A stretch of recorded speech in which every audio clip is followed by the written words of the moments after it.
Я вообще попал в кино благодаря военной советской пилотке, которую купил для сына, когда он участвовал там на 23 февраля. Это больше проект, у которого уровень ответственности гораздо выше на сегодняшний день, в моменте, потому что мы делаем кино о событиях, которые сейчас все еще развиваются. Что касается истории Николая Потапова, очень важно было его мнение. После того, как он посмотрел фильм, и для нас, для всей команды важно, что ему фильм нравится. Ну, конечно, когда мне сказали, что у меня будет возможность поработать с Иваном Ивановичем Охлобыстиным и с Дмитрием Петровичем Дюжевым, это была, конечно, большая ответственность и такой небольшой трепет.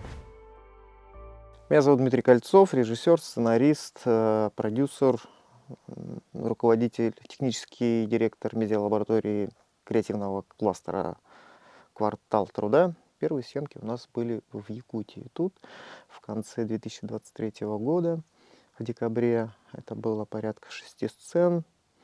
Было достаточно трудоемко, и очень важно, что мы применили здесь наши новые технологии, которые есть сейчас в креативном кластере, в нашей медиалаборатории. Непосредственно XR-экран, который позволил нам немножко поберечь московскую команду, потому что надо было снимать на улице, на Аласе. Крупные уже снимали здесь, и что позволило и оптимизировать логистические какие-то вопросы.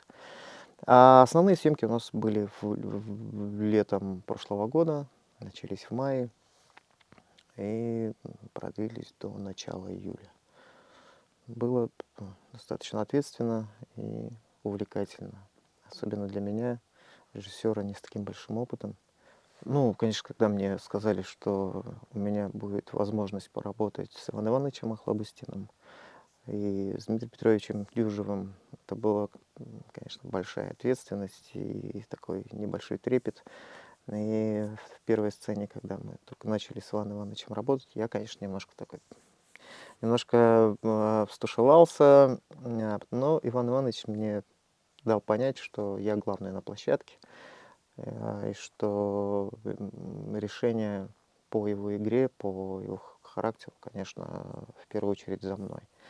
Ну, буквально там несколько дублей, я уже вошел в рабочий такой режим, и потом мы с Иваном Ивановичем очень хорошо работали, обсуждая, формируя, скажем так, образ его героя непосредственно в той или иной сцене. Мы вместе придумывали какие-то дополнительные живые какие-то фишки, которые не всегда прописываются в сценарии, которые рождаются на площадке.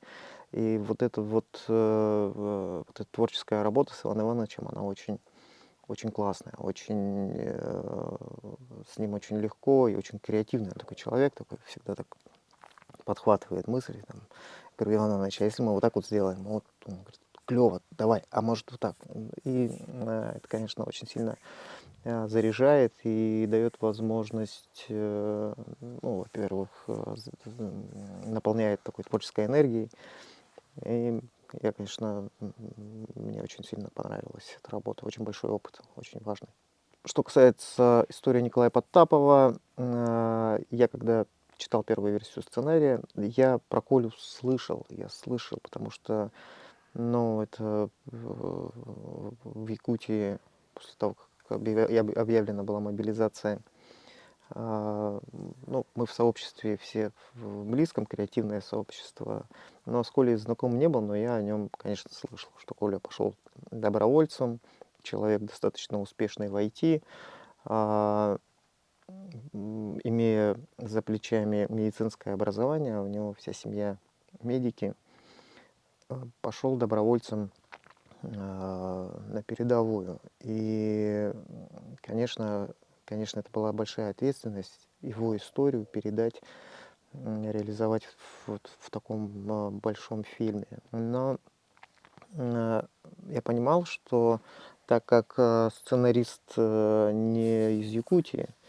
и далек от нашей культуры, он очень много работы провел, они приезжали сюда, изучали какие-то особенности но все равно приходилось кое-что править, какие-то стереотипы, э, которые бывают.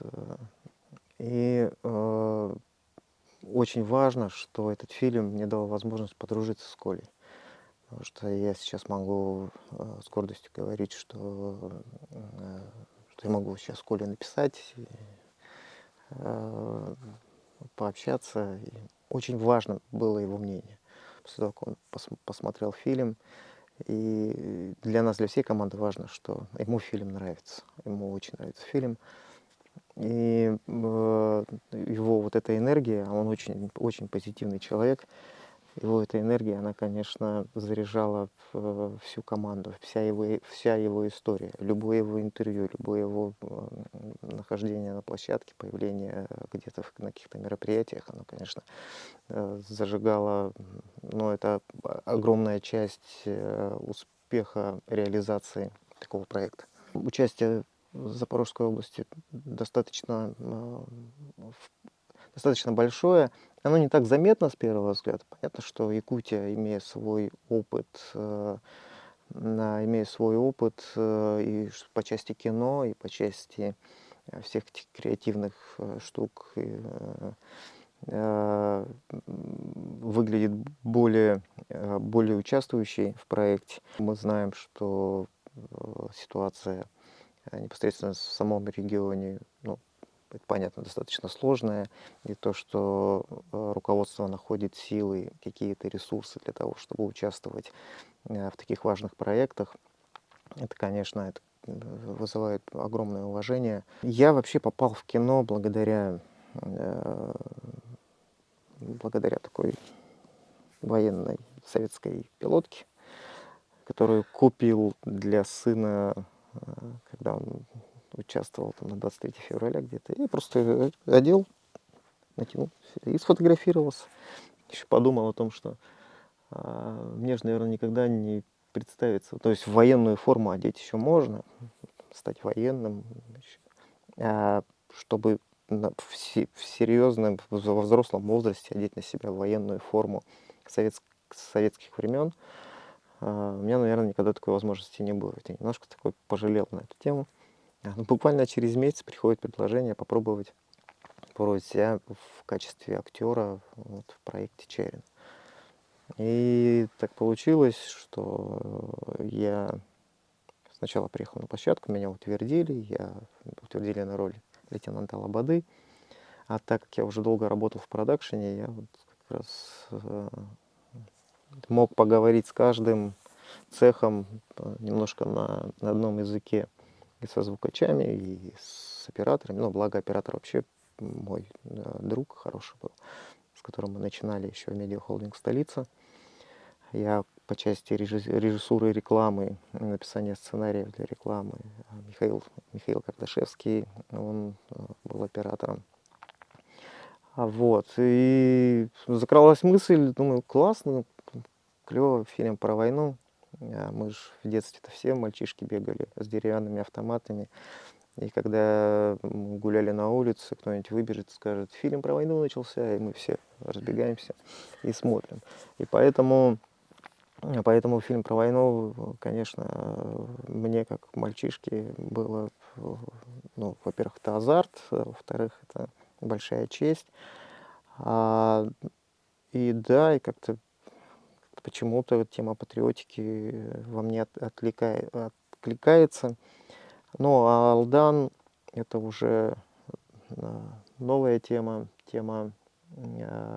очень важная, тема, которая гораздо сложнее делать продукт, который еще, скажем так, про историческое событие, которое еще в процессе, который еще идет, потому что там, что касается Великой Отечественной войны, я читал много писем, очень сильно готовился к этому, и мой взгляд через фильм, он больше уже такой вторичный, через советское кино. Советское кино снимали люди, которые непосредственно участвовали в тех событиях. А тут кино, тебе вот парни придут сейчас с передовой скажут, так это или не так. Не могут сделать замечания. Поэтому более ответственная работа, но ее кто-то должен делать, и для меня это большая честь.